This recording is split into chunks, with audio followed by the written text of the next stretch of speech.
All right, hello, wine-drinking people. We've had a lot to drink over the last couple days here, man.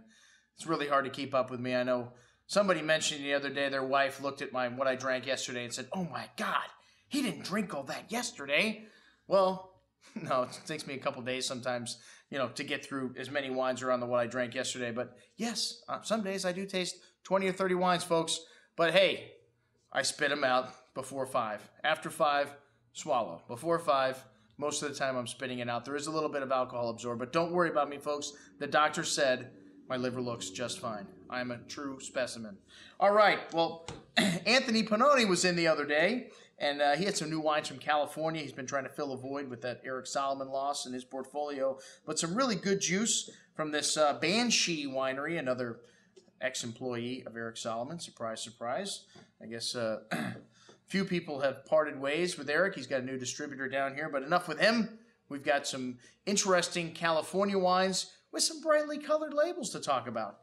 Rickshaw, which these are kind of like the second wines, I guess, of Banshee, which is, well, like I said, the national sales manager, Baron from Eric Solomon Selections, and his partner is one of the winemakers at Crush Pad, which is a custom crush facility, which was in San Francisco, now located in Napa. But that's where these wines are being made. And these guys are buying juice. There's a lot of juice out there on the market. And, well, grapes, turning them into juice, obviously, making wine out of it, and making some pretty good wines, some pretty good values. And the first of the Rickshaw wines, as I mentioned before, with a label that looks like a first grader put it together, is a Sonoma County Pinot Noir. A nice amount of cherry berry fruit here on the nose, a touch of spice, fresh earth and dried flowers. Really fresh and fruity on the tongue with a nicely balanced acidity and spice on the finish. But really good little Pinot for $16.50. All right. Then we had a red wine, which I'm a little curious always when I see people label their wine red wine, but I guess that's because they want to be able to toy with the blend every year. Nice to invent some kind of proprietary blend instead of having to put Cabernet or Merlot on the label. This wine had some pretty plummy and jammy fruit on the nose with some toasty oak spice, a little dark cocoa, and some pretty floral notes here also. Lovely fresh fruit on the tongue with a nice hint of spice and a nice refreshing, simple, but very pleasant Cabernet Sauvignon, maybe a little hot on the finish. But again, pretty nice for right around 15 bucks. All right, now the Banshee wines, which this is some weird bird, I guess, from medieval times or whatever. Really cool looking label, they say, what is in a name, what is in a label?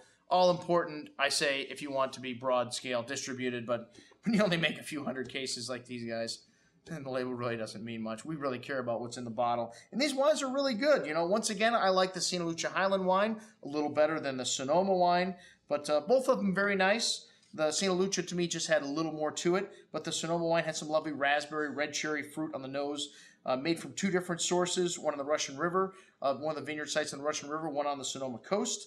So a nice hand of that raspberry and cherry fruit on the tongue with a, pretty nice seductive style, pretty light and but clean finish here. The Santa Lucia Highlands had a little more darker fruit, dark cherry, black raspberry fruit with hints of bacon fat and oriental spice showing, a little more complexity there. Lovely richness on the palate, a little more concentrated, lovely velvety texture with a nice touch of spice on the finish. Excellent. And then a new wine from Banshee. Hey, Napa Valley Cabernet, just what we needed. Another Napa Valley Cab. Well, really nice little wine. And these guys obviously have some good fruit sources, one from Howell Mountain and one from Stagecoach Vineyard on Pritchard Hill, which we know those wines very good. This wine had some lovely currant and black cherry fruit, touch of fine herbs, also ink grade, rather, going into this also. And then just 20 barrels produced, really nice Cabernet Sauvignon, nice and juicy, one of the characters of this 2008 vintage. Another excellent wine from Banshee Cellars. All right, well, up next, we had one of the royal family of Champagne Thomas Henriot from Henriot Champagne.